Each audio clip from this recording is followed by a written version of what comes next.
and welcome to the Empower Half Hour. You see, this is what happens when you go on vacation. So last week, as those of you who are regular watchers of the show know, I was on a wonderful, wonderful vacation. Honestly, the first vacation that I have taken that didn't involve going to grandma's or mom's or a cousin or whatever in, I don't even know, 20 years. So I get to come back, and Frank, God love you, Frank. Frank is at a Philadelphia 76ers playoff game tonight. Go Sixers. And Bradlee texted right before the show. Bradlee's running the dance program backstage at Green River High School tonight. So Bradlee, Frank, miss both of you guys, but you know what? Here's the thing. Sometimes you can be easily replaced. And in this case, you were easily replaced, my friends, because one quick grab of the phone and a quick text, and I was so fortunate to be able to add Melissa Wright as my co-host. Melissa, thank you so much for joining tonight. Oh, no problem, Darrin. The pleasure's all mine. So glad to be here. Yeah, it's great to see you. How are things way up in the far northeast? Could you see the eclipse, or did it even occur up there today? I didn't really notice it myself. It was really sunny here today, and inside. So I think we may have missed it. It was a lunar eclipse, so you wouldn't have seen it with the sun. Oh. It was a moon. Yeah, it was the moon. Yeah, so moon. At 5 o'clock in the morning for us. So I don't know. That's like I can't keep track of the difference in time. That's like 9 o'clock your time, I think. I think it's 8. Actually, I think we're 3 hours behind you or ahead of you guys. So that's right. It is 3 hours. Yeah. So it's not like I'm talking to Georgina. When I'm talking to Georgina, it's like yesterday or tomorrow or something. When it's Georgina. So thank you so much for jumping in so very, very quick and being a part of the show. And it's great to have you on, and we've got a really awesome guest tonight. I'm super excited about this. Go ahead. I'm so pumped for this. This guest is amazing, and everything she does is amazing. So I can't wait to hear more from her. Yeah, absolutely. So we'll get her in here in just a second. So our guest tonight is Debbie Tannenbaum, the author of this baby right here, Transform Keynote to Make Learning Sticky. It just happens to be a Road to Awesome publication, but a phenomenal book that Debbie has put together. So let's get Debbie on in here. Debbie, how are you doing tonight? I'm great. How are you guys? Just doing wonderful. Yeah, I'm so excited to be here tonight, and I appreciate all those wonderful words of praise. We're excited to have you on the show. It's kind of exciting. I mean, you're almost a week into your book being live. Tomorrow it'll be a full week. What has this last week been like for you? It's been kind of crazy. It's just so weird being able to actually hold it and like look at it and know that it's real after spending so much time working on it. So it's just kind of been crazy because it's like real, but it's been wonderful. I've so enjoyed seeing people post pictures of it, seeing the excitement over it, and just knowing that I've put something out that is really going to help people. That's awesome. What was your favorite part of writing the book? I'm not sure. I really liked writing chapter 8, which is talking about reaching beyond your expectations, because that's something I'm super proud of. I myself have made a huge transformation and transformed in the last, especially 2 years. And I'm really proud of the ways that I really have pushed myself. And I really hope that acts as a model or a framework so others can try to do the same thing. So I love the technology parts of it, but I also think it's super important for people to know that they can take risks and model those risks for their students. And so I think that's extremely important. I think, Debbie is obviously I had a tremendous amount of time in the book. And one of the things that just to kind of build right off of what you're talking about, that I found to be a strength of how you structured the book. You talked a lot about your own story as you went through the book. It's not just simply, here are these really cool tools that you can use in your classroom. It is that, without question. If you want to know how to use Pear Deck in your classroom, he is your person, without question. But more importantly, you really did a great job of kind of weaving your own story in there as you were writing. And I know in my book, it's a lot of that as well, sharing your own story. Mm-hmm. I'm just curious from your writing perspective, when you were putting your own self out there, what kind of went through your mind, and what were some of the steps that you had to kind of get through to feel good with putting some of the stuff out there? You did a wonderful job. I think when I wrote chapter 1, it was the hardest chapter to write as far as being vulnerable, because I share things that aren't always, wonderful things. I had some tough times earlier on in my career. And so, but I really felt, as I've been working on my blog, that it's been so important to just really be authentic. And as I've looked at what other people have said, that authenticity has really struck with people. And so I feel like blogging prepared me in a lot of ways to be ready to do a lot of that. And early on in my blogging writing, someone said that only I can tell my story. So I really needed to put myself in my story so people could see that really technology has allowed me to transform. It's allowed me to do things that I never would have imagined. And it's allowed my students to do things. So I think it's important that it's not just about, here, use this tool. And it's not like a tool book, but it's here's where I started. This is where I went next. And it really kind of shows you in small, manageable steps how you can add new things to your practice. Yeah, for sure.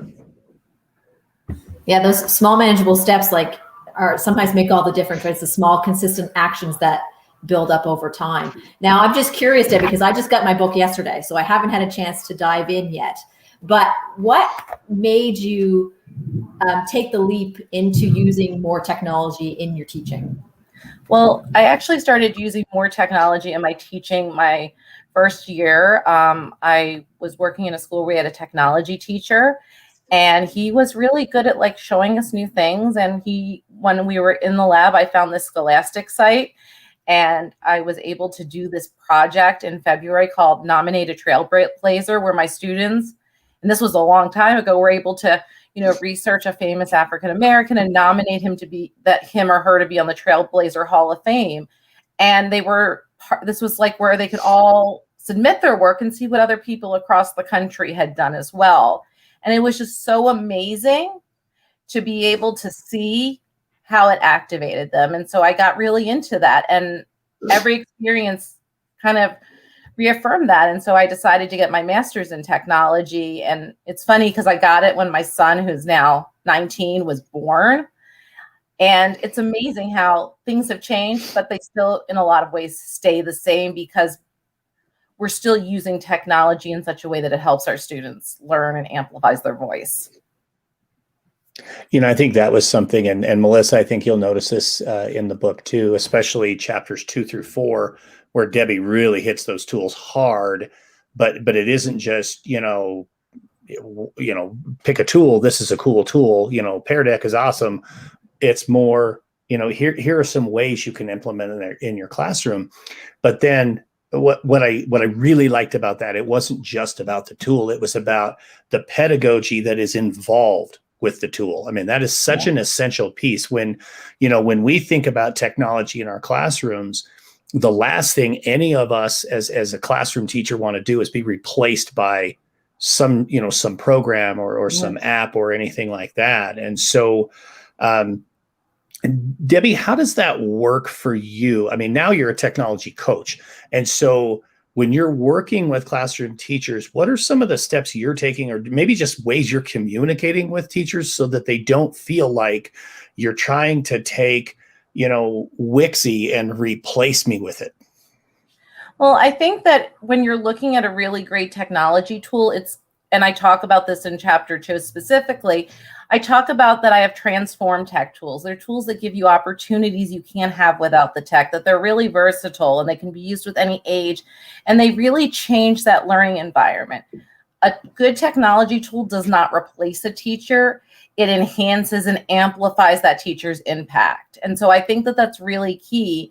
And if I'm working with somebody and I'm like, oh, wow, Pear Deck would be a great thing for you to use. Well, they're using Pear Deck so that they can be more responsive to their students, so that they can make sure that it isn't just 4 or 5 kids raising their hands, but then they're able to get every student's input, and they're able to respond to that, and they're able to be more responsive as a teacher.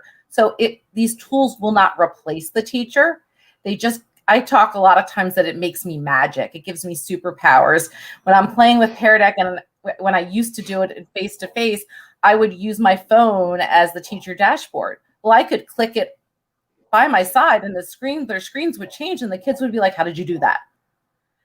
Or I could say, oh, I really love what somebody did.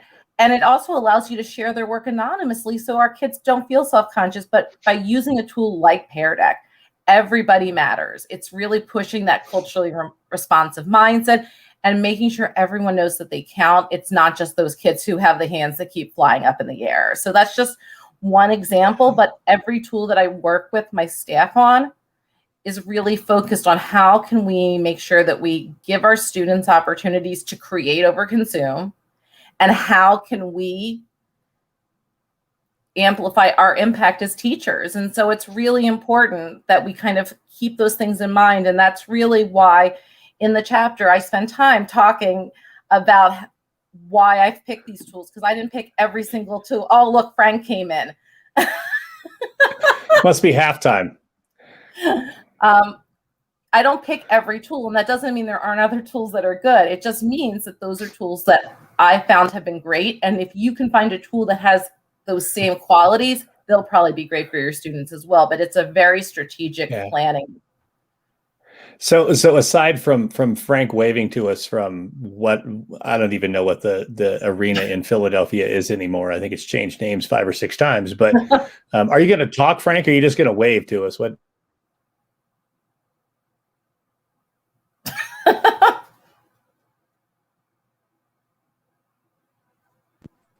I don't know quite what his plan is there, but here's the thing. Debbie, you just talked about using different tools, and here's something I love about our show is we have so many regular visitors, regular watchers.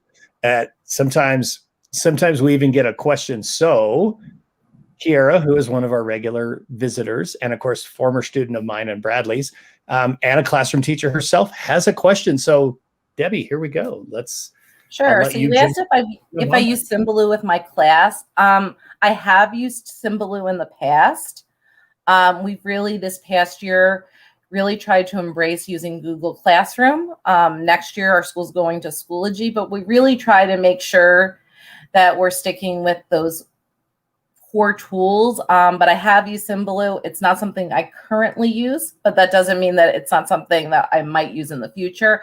I just happen to like how Google Classroom integrates so well with Google Drive. And as we switch to Schoology next year, obviously we'll be making that switch. But I think it's, as far as you go as, the teacher, what helps you to best reach your students? And I know a lot of younger grade teachers do like to use Symbaloo because it's graphically very easy for kids to navigate.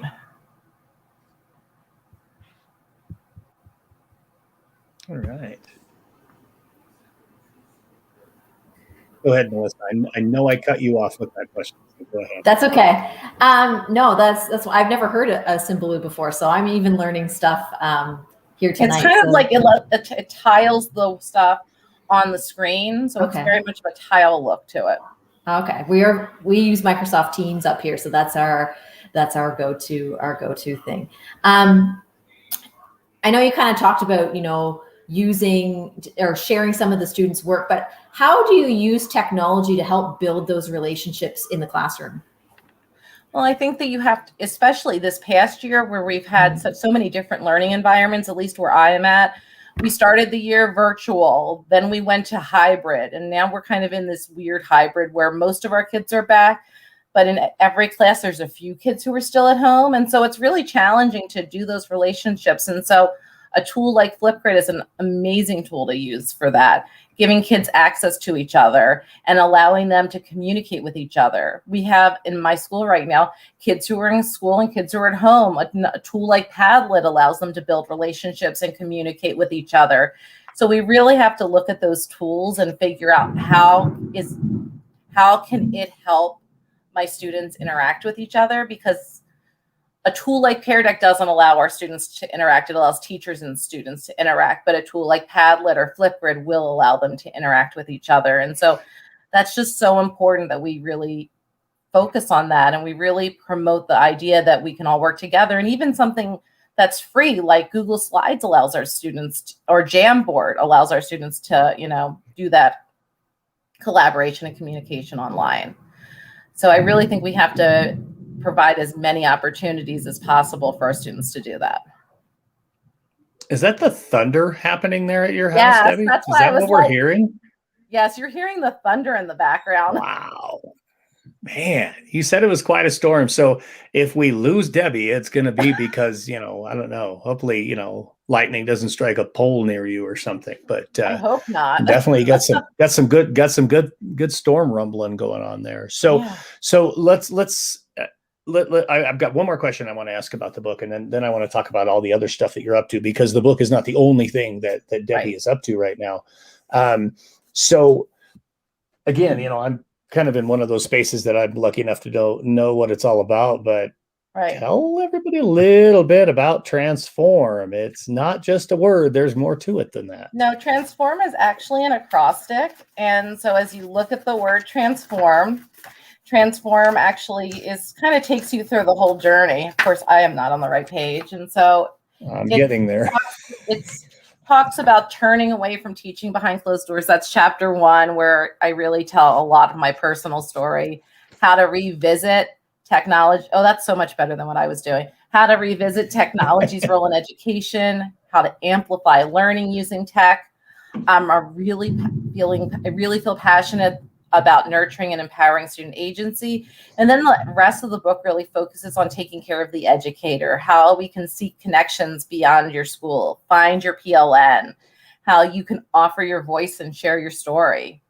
And then it talks about that, what we talked earlier, reaching beyond your expectations, and then how you can maximize learning's impact. So every chapter has a letter and has its own tale, and they kind of come all together and form an entire story and an entire transformation.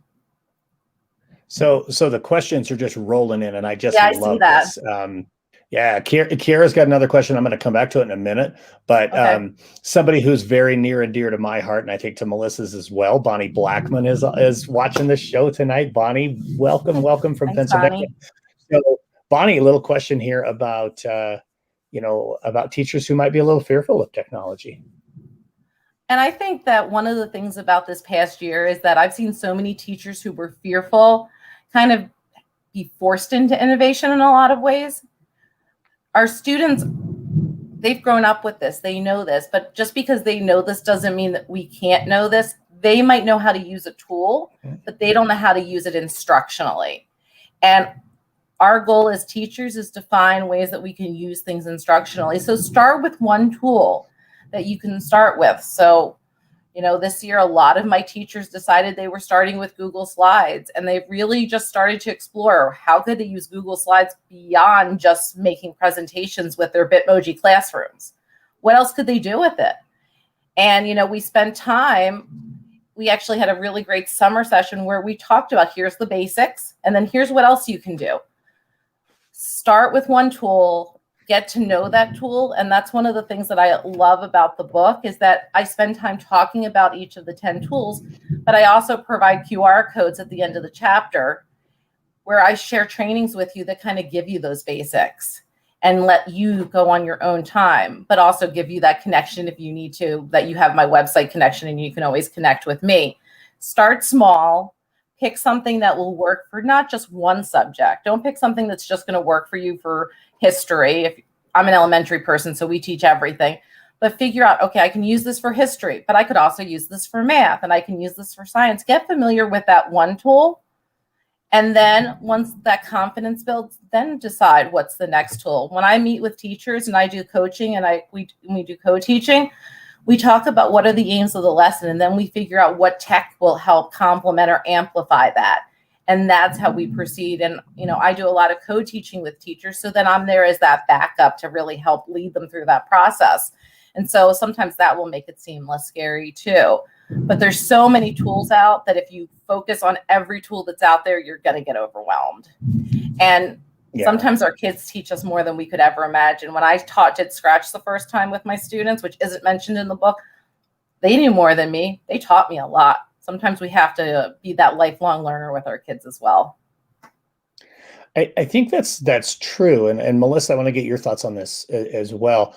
But I think sometimes there's this myth that just because, and this is that whole, and mercifully the language of this seems to have subsided, but the digital immigrants versus the digital natives, and that just because they grew up with the technology, they just automatically know it.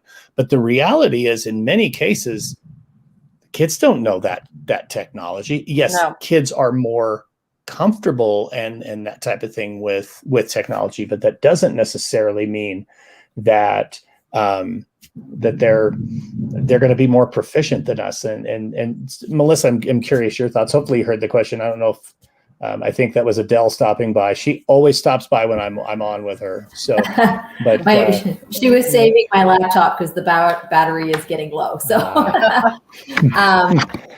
but yes, no, I agree, because that was one thing that came up this year in terms of like they grow up with it, they must know it, right? So when. And there you go. We just lost Melissa briefly. So anyway, Debbie, your thoughts on that? She'll be back. Well, I think that it's really interesting. We spend a lot of time with our kids as thinking that they know things, but they really don't. And plus, I was talking with another educator about the fact that parents, we spend a lot of time talking about digital citizenship with our students, but our parents have never gotten digital citizenship. We spend a lot of time talking about it. And so it really should be something that's a shared responsibility, just like teaching our kids how to use the technology is a shared responsibility. The kids are like, oh, I know how to watch YouTube. Well, they know how to consume. They might not know how to create.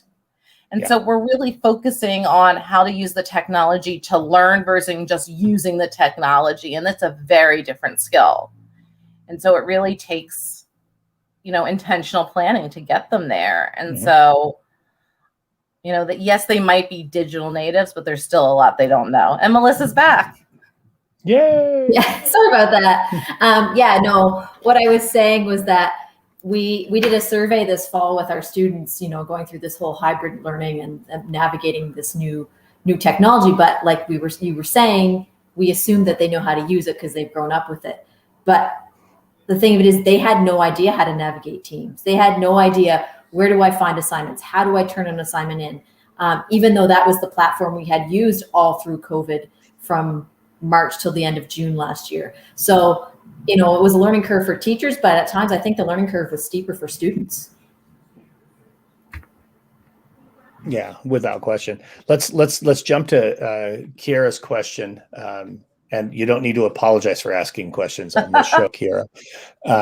But really, I love this. This ties in kind of with what we're talking about and kind of takes it to the next level with that not losing the personal relationships. Ding, ding, ding. Thank you, Kiara. That's now 57 consecutive episodes with relationships.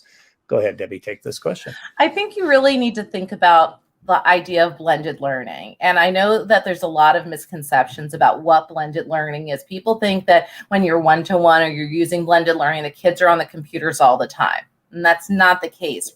True blended learning means that you're using the technology in an effective way with your students to either gain formative data, to give them information, to provide them an asynchronous video so they can be in control of the time and pace.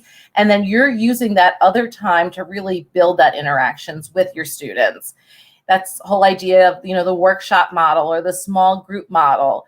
You're really being very purposeful and intentional about how you're doing that. And it's giving you time to work with your students and build those connections. So the technology is just a tool. The real magic happens between the student and the educator. So I think it's really important that, I see people where they're putting their kids on the computer all day. Well, that's just consumption, and that isn't going to give you what you need. But if I've shown, for example, in my math class, when I was teaching, I show them a video about, a math topic. They're using Edpuzzle. They give me formative data. I can identify misconceptions. I pull the kids with the same misconceptions into a group. We work on those misconceptions and build off of them. That becomes really powerful. And it's much more, engaging than giving the kids a worksheet. We want to engage our students, but it also, and then maybe another group is playing a game. It doesn't all have to be. The technology is a part of it, not all of it. Absolutely. And we say it probably every episode here on the Empower Half Hour, but it is the fastest half hour of your week, and we're already to the point, almost to the point where we are going to hit our final thoughts. But before we do that, Debbie, there's so many other things aside from the book. I mean, the book is amazing, and it's already a #1 new release, in a couple of categories. I mean, it's doing really well. So what else is Debbie up to in the next couple of minutes? And we'll jump into final thoughts. Well, I'm presenting all over the place. I'm taking full advantage of virtual presentations and the fact that I have 4 kids and I can't afford to travel anywhere right now.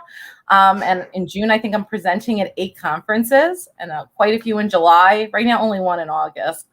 So I'm doing a lot of presentations. I'm also doing some editing. I'm contributing to a book that's a global collaboration, so I'm finishing that up. I am still working as a tech coach and finishing up testing 4 more days. So busy with all of that. Plus, I've been blogging in 2021 every 3 days, which seems crazy, but I'm loving it. So very, very busy. I have an LLC now, and so I'm building a business. So I'm one of those people who really doesn't like rest. I love all this stuff, and I love engaging with educators and working and really doing all of that creative stuff. And so it just excites me. And I love everything that's gone on with all of this. I mean, I have learned so much in the process of writing a book and working on a business that I could have never imagined. This was never something even 2 years ago I thought I would do. But now I'm doing lots of things I never thought I would do. Yeah, that is for sure. So it's right there next to your name, but how can people find you? So you can find me. I'm mostly on Twitter at Tannenbaum Tech. I'm also on Facebook, but it's just Debbie L. Tannenbaum. And I have my website, Tannenbaum Tech, where you can pretty much find anything you want to find about me. It includes my blogs, what I speak about, where I've been on podcasts, all sorts of stuff. It's really pretty comprehensive, and I've really been working hard on that as well. So I'm also on Instagram and LinkedIn, but I'm definitely not as active on those two. That's something I'm planning on trying to work on in the future. Yeah, in your spare time, right? Yeah. In my spare time. Well, the school year is almost over. So, Yeah. We're getting there. There you go. Yeah. June All right. 15th. It is that time for final thoughts, and we are going to spin the wheel and we'll see who is up. Oh, it's me. Look at that. I get final thought. I did not expect that. Okay. My final thought is this. First off, just an amazing half hour, some just really great conversation. And I really appreciate that we were able to pull in a number of comments from folks who were watching the show. But my final thought goes to this. It's this. Technology is amazing. Teachers are better.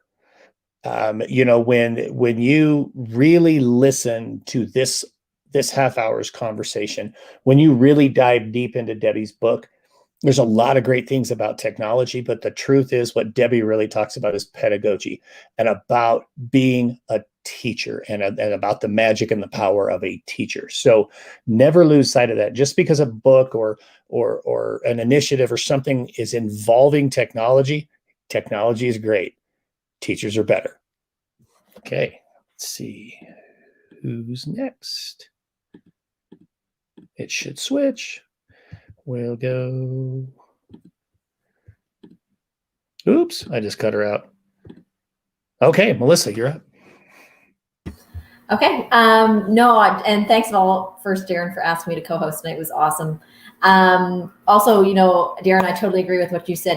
Teachers are amazing, and teachers are what help make that technology amazing. They're the ones that take it and apply it to their lesson to make that learning come alive for students. So without the teachers, the technology would not be what it is. And also as well, we've done so much with technology this year, and there's so many good things that we've found. But as we said before, we can't forget the importance of building those relationships with the students. You can let the technology enhance that, but never forget about those relationships. Awesome. All right. Debbie, you're up. I think that what everybody said is so true. And just really thinking about that, just having a computer in a room is a lot of ways like having a treadmill in a room. A treadmill in your room or downstairs in your basement can do a lot of good and give you a lot of exercise, or it can be a place where you just hang things. And so technology has all of this promise, but like Melissa said, the educator has to activate it. The educator has to learn how to use it appropriately, because if we don't learn how to use a tool appropriately, it really doesn't reach its full potential. And so when we take what we've learned about technology and we link it with what we know about our students to help our students and give them something to hold on to, that's where the real magic happens. And that's, when you talk about Techy notes to make it sticky, which is part of the title, I'm trying to share ways where we can use the technology to give kids something to grab onto. So once they've grabbed onto it, we can really take what we're trying to teach them and make it even more powerful and impactful for them in the future. Right on. Totally agree. Well, thank you guys both so very much. Melissa, I really appreciate you jumping in at the last minute. And Debbie, fantastic show. Thank you so much for sharing all things Transform and Tannenbaum Tech with everybody. Until next week, everybody get out there, have a Road to Awesome week. If you are wrapping up your school year this year, finish strong. Don't slow down at the tape. Break through the tape. Just get through and finish with everything you've got on behalf of kids. Thank you so much. Hope you enjoyed the Empower Half Hour, and we're out.